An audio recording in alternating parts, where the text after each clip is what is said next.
Okay, so a report came out. Deep mistrust has developed between White House and Zelensky. This is a hot air story. An ominous detail is buried in Tom Friedman's column. This is a guy who had lunch at the White House with Biden less than 3 months ago. The timing of Pelosi's visit could not be worse. Dear reader, the Ukraine war is not over, and privately, U.S. officials are a lot more concerned about Ukraine's leadership than they are letting on. There is deep mistrust between the White House and President Zelensky of Ukraine, considerably more than has been reported on. And there's funny business going on in Kiev. On July 17, Zelensky fired his country's prosecutor general and the leader of its domestic intelligence agency, the most significant shakeup in his government since the Russian invasion in February. It would be the equivalent of Biden firing Merrick Garland and Bill Burns on the same day. But I have still not seen any reporting that convincingly explains what was that all about. It is as if we don't want to look too closely under the hood in Kiev for fear of what corruption or antics we might see when we have invested so much there. Boy, that's a very well-written article, by the way. That makes you think about what's really going on over there. Tyler, I'll go to you first. What do you think is going on with this? I think that the White House is exactly what it says. They're terrified to see that Ukraine is exceptionally corrupt, that it's never been a true democracy, that it's always been an oligarchy, and it's always been exceptionally corrupt. It was the third most corrupt country in the world. Like, they rank these things, and it's always been hugely corrupt. And we've now sent them, $51 billion, $52 billion. And they know they fucked up. They don't want to look. They're afraid of it. But then Ben Stiller said Zelensky's his hero. He flew out there and said, yeah, "You're my U2 hero." did the concert in the subway. This thing's been so weird. Zelensky's had Russian assassins after him since the war started, but he can do his shoot with Vogue. You've got people going to the beach. It's weird, man. It's one reason why I've been very silent since this whole thing kicked off, because from day one, it's just struck me as weird. I don't get what's going on. And again, this comes back to a point I was making earlier, which is with this situation and so many others, I think oftentimes people conflate governments with the people, right? So when someone even says, I stand with Ukraine or I support Ukraine, what does that mean? Or if someone has, says they don't like the USA or they don't like Saudi Arabia or whatever it is. And I think it's always a mistake to conflate governments with the people of a country. I think anyone who's traveled knows these things are very, very different, and that the CCP is not representative of Chinese people in general. The U.S. government absolutely is not in I think virtually every American, I feel like every American I've met is better than the top people in the government and so on.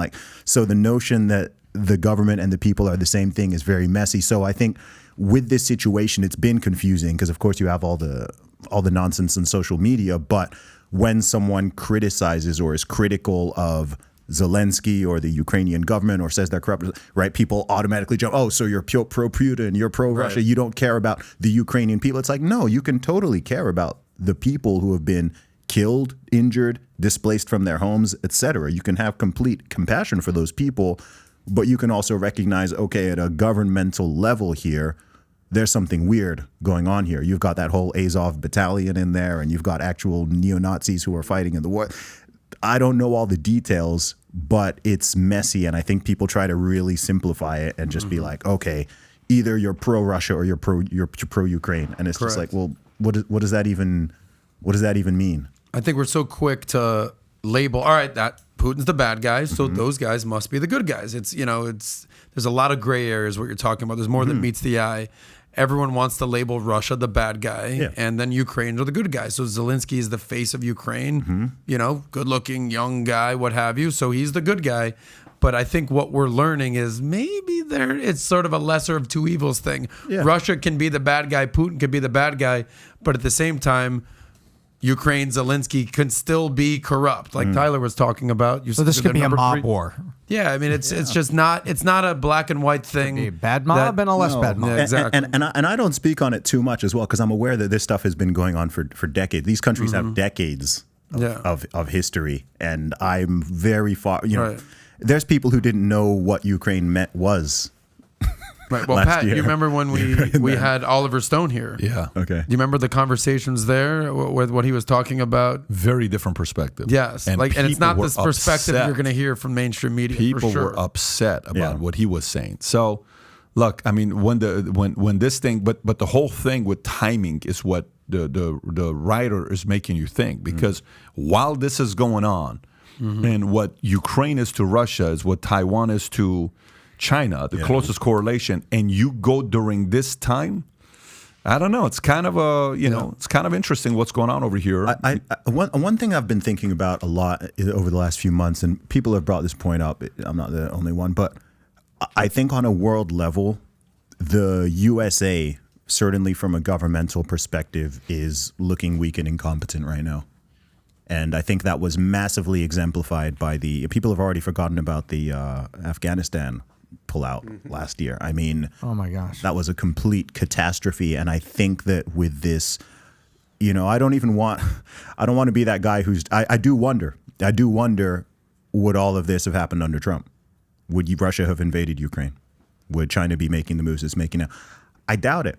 It's conjecture. I don't know. But I think that the USA, with Biden, it's looking weak. I mean, you've got dudes in dresses like in the cabinet. You've got diversity hires. Their military's putting out woke ads and whatever. I think if I were in China or I were Russia and I was like some general or something, I'd be looking over the US and being like, okay, right? Don't interrupt your enemy when they're making a mistake, right? Like, it's just looking soft and weak. The USA is not looking as strong on a national stage, as strong and as competent as it did previously, whether it's under Trump or under Obama or under Bush or so on.